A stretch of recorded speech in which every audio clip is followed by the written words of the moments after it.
Hi,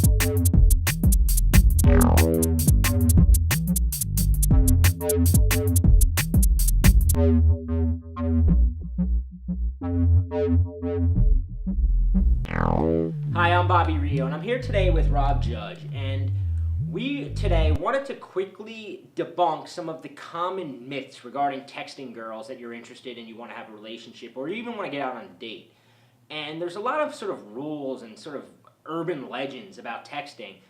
And the first time that I sat down with Rob, he sort of like slapped me in the face and woke me up to a lot of the mistakes I was making. So in this video and in a series of videos, we want to debunk these common myths.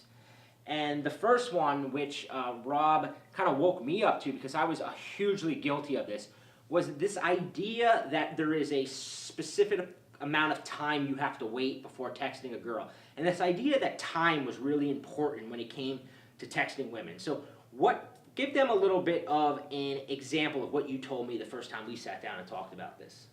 Well, I don't really know where this idea originated. Maybe it was from that Swingers movie with the whole 3-day rule. How long do you wait? Yeah. Yeah, exactly. You know, and a lot of guys get fixated on, oh, how long should I wait? Should I wait a day? Should I wait 3 days? Should I pretend like I'm not interested? And if you're thinking, even having those thoughts, you're already thinking in the wrong direction. Your thoughts are already leading you in a direction that's not going to be helpful to get this girl out on a date.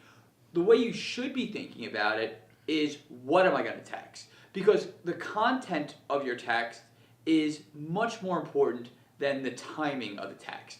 So de-emphasize this idea of timing. That's like step number one. Is don't even, you should be texting a girl. If you get her number, you could text her later that night if you want, or the next day. You don't want to text her too much, but the timing of when you text her, it really doesn't matter that much. If the first message is good. If the first message is good, exactly. And we're going to talk more about that in this video and upcoming videos on what makes a good text message. But the thing is that as long as you know a little bit, and you will if you watch these videos, if you know a little bit about texting, then when you text her really doesn't matter at all. And in fact, texting her sooner is actually better. Yeah, because I actually get messages from students all the time, and I swear it's the movie Swingers that really crippled this, because it crippled me back in the day, this idea of the 3-day rule.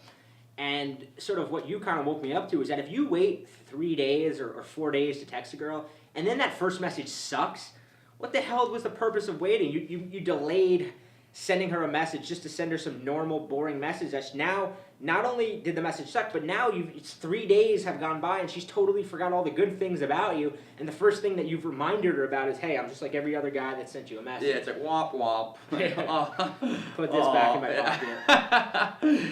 Yeah, and that's the unfortunate thing, is just a lot of guys get more fixated on that idea of like waiting. They think that it's increasing her attraction or it's making them mysterious, and really what it's doing is it's just making her realize that this is a guy that she's never going to meet up with.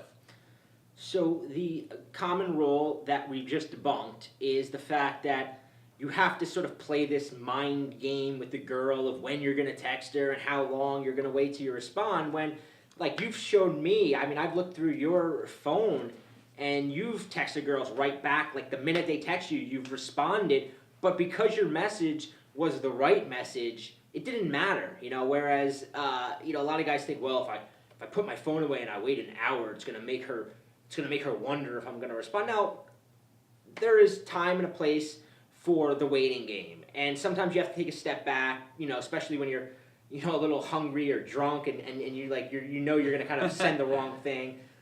But in general, this is not the approach to take. No, absolutely not. And especially with a girl that you've just met and you're trying to make a first impression on, it's just so key that you approach text like it's continuing the conversation, that it's not this mind battle or this chess game of strategically sending her messages at certain times. Look at it like you put the conversation on pause when you met her. That's why you took her number, and now you're just resuming the conversation that you were already having. Yeah, tomorrow we're going to be sending another video. We're going to debunk the next myth, and that myth actually involves how you start this initial conversation with her and how you follow up with her, and kind of how your text communication should take place. So look in your email inbox tomorrow because we're going to have the second myth that we're going to debunk, and you're not going to want to miss this one.